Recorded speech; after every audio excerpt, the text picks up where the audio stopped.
नमस्कार दोस्तों, cerebrum classes में आपका स्वागत है। इस वीडियो में हम लोग कुछ महत्वपूर्ण खबरों पर चर्चा करेंगे जो कि कई प्रतियोगी परीक्षाओं के लिए महत्वपूर्ण माने जाते हैं।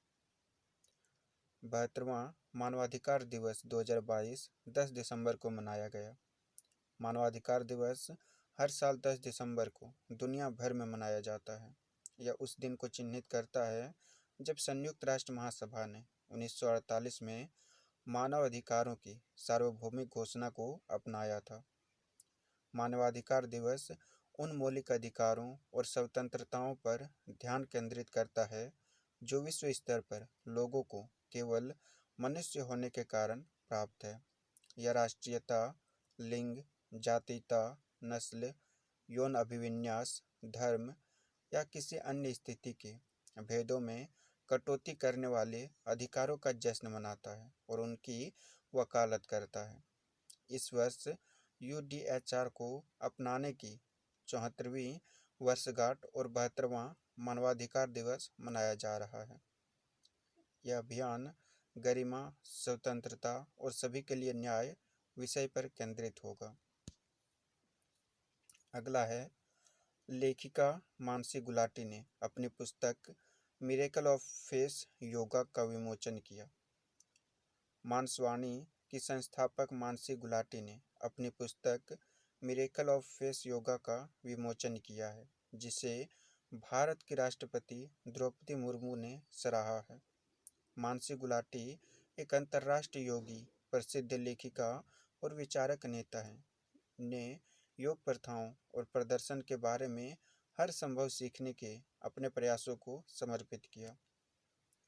यह पुस्तक कई अन्य योग अभ्यासों के अलावा चेहरे के लिए एक प्राकृतिक व्यायाम फेस योग की अवधारणा का परिचय देती है। चेहरे का योग आपको आराम करने और आपके शरीर को फिर से जीवंत करने में भी मदद कर सकता है। चेहरे का योग जैसा है, चेहरे और गर्दन से तनाव और तनाव मुक्त करता है। वे हमें अपने चेहरे की मांसपेशियों के बारे में भी अधिक जागरूक करेंगे ताकि हम उन्हें सेकंड के भीतर आराम कर सकें, जो प्रत्यक्ष रूप से हमारी त्वचा को कसने में मदद करता है। अगला है, ईडन हजार्ड ने अंतर्राष्ट्रीय फुटबॉल से अपनी सेवानिवृत्ति की घोषणा की। बेल्जियम के कप्तान ईडन हजार्ड ने बेल्जियम के फीफा विश्व कप 2022 से जल्दी बाहर होने के बाद अंतर्राष्ट्रीय फुटबॉल से अपनी सेवानिवृत्ति की घोषणा की है। वह 2022 फीफा विश्व कप में बेल्जियम के कप्तान थे।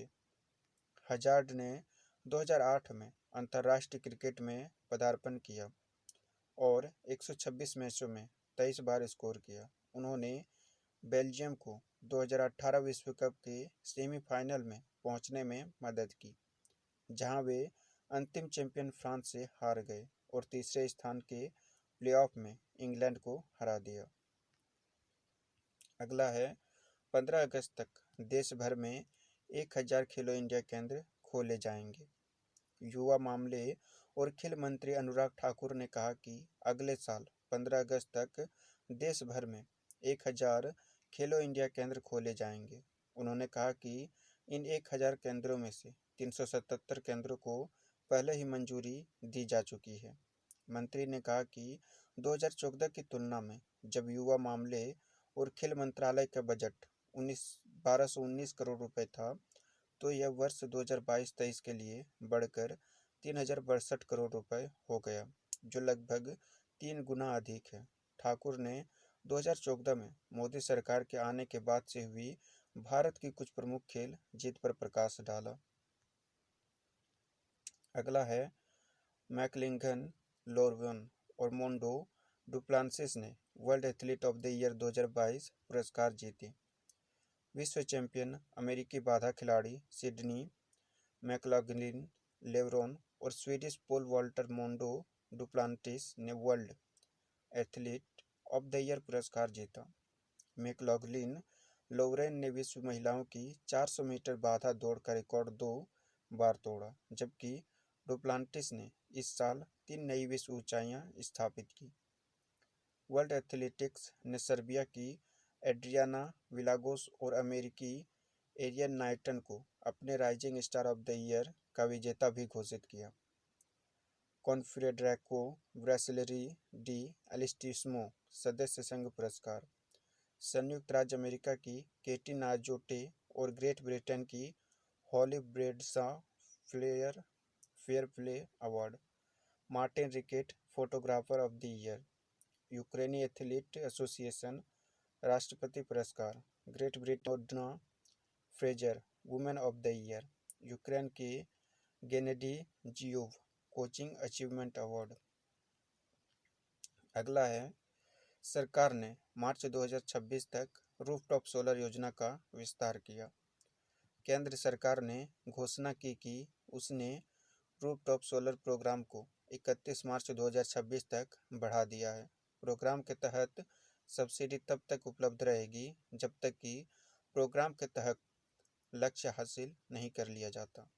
सरकार ने सभी आवासीय उपभोक्ताओं को सलाह दी है कि वे राष्ट्रीय पोर्टल पर आवेदन के शुल्क या नेट मीटरिंग या परीक्षण के लिए किसी भी अतिरिक्त शुल्क के लिए किसी भी विक्रेता को कोई अतिरिक्त शुल्क ना दें जो संबंधित वितरण कंपनी द्वारा निर्धारित नहीं है।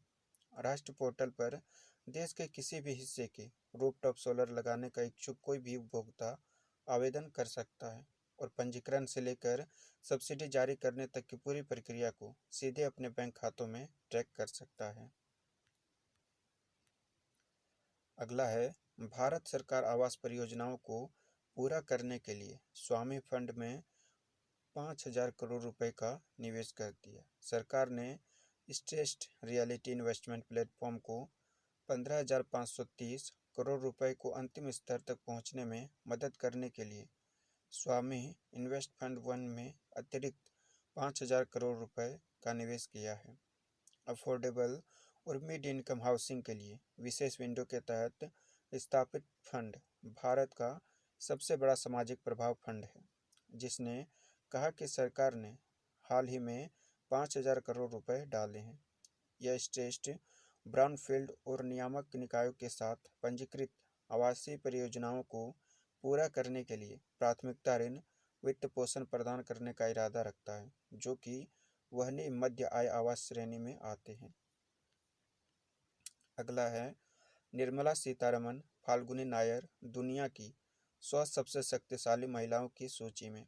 वित्त मंत्री निर्मला सीतारमण, बायोकॉन की कार्यकारी अध्यक्ष किरण मजूमदार 100 और नायका की संस्थापक फाल्गुनी नायर उन 6 भारतीयों में शामिल है जिन्होंने फोर्ब्स की दुनिया की 100 सबसे शक्तिशाली महिलाओं की वार्षिक सूची में जगह बनाई है। 36वें नंबर पर रही निर्मला सीतारमण ने लगातार चौथी बार सूची में जगह बनाई है। 2021 में 63 वर्षीय मंत्री को सूची में 37वें स्थान पर रखा गया था, जबकि वह 2020 में 41वें और 2019 में 34वें स्थान पर रही थी। HCL टेक चेयरपर्सन रोशनी नादर मल्होत्रा, जो कि 53वें नंबर पर है। भारतीय प्रतिभूति और विनिमय बोर्ड की अध्यक्षा माधवी पुरी बुच 54वें रैंक पर है। स्टील अथॉरिटी ऑफ इंडिया की चेयरपर्सन सोमा मोंडल 67वें नंबर पर है। यूक्रेन युद्ध के दौरान उनके नेतृत्व के साथ साथ कोविड-19 महामारी से निपटने के लिए यूरोपीय आयोग के अध्यक्ष उर्सुला वॉन डेर लेयन दुनिया की 100 सबसे शक्तिशाली महिलाओं की 19वीं वार्षिक फोर्ब्स सूची में सबसे ऊपर है। अगला है, दुनिया की सबसे मजबूत पासपोर्ट सूची 2022 में भारत 27वें स्थान पर है।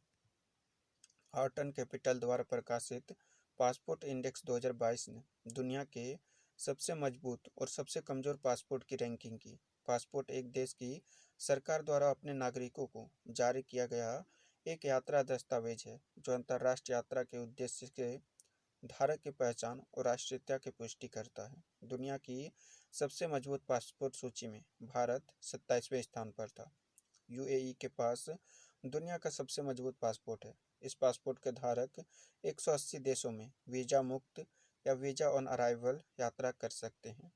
यूएई पासपोर्ट के साथ यात्री 180 देशों में परेशान मुक्त प्रवेश कर सकते हैं। जर्मनी और स्वीडन जैसे यूरोपीय देशों की तुलना में 7 अधिक और जापान की तुलना में 9 अधिक सूचकांक ने दिखाया।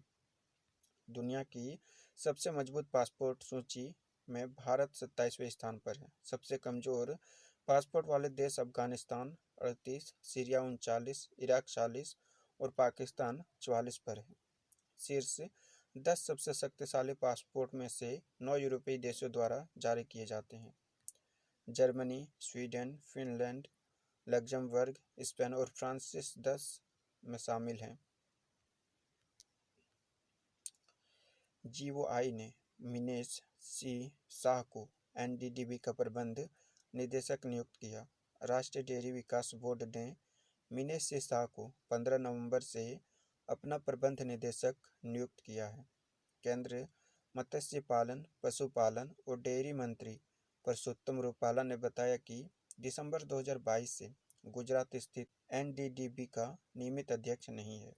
भारत सरकार के पशुपालन और डेयरी विभाग में तत्कालीन संयुक्त सचिव वर्षा जोशी ने 1 दिसंबर 2020 से 31 मई 2021 तक अध्यक्ष एनडीडीबी के पद पर अतिरिक्त प्रभार संभाला।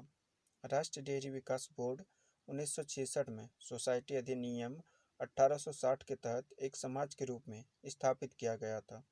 एनडीडीबी के पहले अध्यक्ष वर्गीज कुरियन थे। कुरियन को भारत में श्वेत क्रांति का जनक भी कहा जाता है। सभी परीक्षाओं में पूछे जाने वाले स्टैटिक या करंट टेकअवे महत्वपूर्ण है। राष्ट्रीय डेयरी विकास बोर्ड का मुख्यालय आनंद, गुजरात में है। राष्ट्रीय डेयरी विकास बोर्ड की स्थापना 1965 में हुई थी। राष्ट्रीय डेयरी विकास बोर्ड के संस्थापक वर्गीज कुरियन हैं। ईसीआई अनुमोदन के बीच केसीआर ने भारत राष्ट्र समिति पार्टी की शुरुआत की। चुनाव आयोग ने टीआरएस अध्यक्ष और मुख्यमंत्री के चंद्रशेखर राव को सूचित किया कि उसने अपनी पार्टी का नाम बदलकर तेलंगाना राष्ट्र समिति से भारत राष्ट्र समिति करना स्वीकार कर लिया है। टीआरएस को लिखे एक पत्र में चुनाव आयोग ने एक पत्र का हवाला दिया, जिसे पार्टी ने 5 अक्टूबर को चुनाव निकाय को अपना नाम बदलने का अनुरोध करते हुए भेजा था। तेलंगाना की सत्तारूढ़ टीआरएस ने 5 अक्टूबर को अपना नाम बदलकर बीआरएस कर दिया, जिससे पार्टी की राष्ट्रीय राजनीति में प्रवेश की शुरुआत हुई। इस आशय का एक प्रस्ताव यहां पार्टी की आम सभा की बैठक में पारित किया गया। राव ने प्रस्ताव पढ़ा और घोषणा की कि पार्टी की आम सभा ने सर्वसम्मति से नाम को टीआरएस से बीआरएस में बदलने का संकल्प लिया। अगला है विश्व बैंक की फ्लैगशिप जेंडर टूलकिट लॉन्च की। विश्व बैंक और चेन्नई शहरी महानगर परिवहन प्राधिकरण द्वारा आयोजित एक सत्र में लिंग प्रतिक्रियाशील शहरी गतिशीलता और सार्वजनिक स्थानों को सक्षम करना पर आधारित एक लुंग टूलकिट लॉन्च किया गया था। विश्व बैंक ने एक 2 टूलकिट विकसित किया है जो लिंग उत्तरदायी शहरी परिवहन और सार्वजनिक स्थान कार्यक्रम के निर्माण के लिए शहरी संस्थाओं के लिए एक 4 स्तंभ कार्यान्वयन संरचना की रूपरेखा तैयार करता है। जमीनी स्थिति का आकलन करना। पहले स्तंभ में जमीन पर वर्तमान वास्तविकता का मूल्यांकन करना शामिल है, जिसमें गतिशीलता पैटर्न, सुरक्षा मुद्दों और बुनियादी ढांचों और नीतिगत अपर्याप्तताओं में लिंग भिन्नता को समझना शामिल है।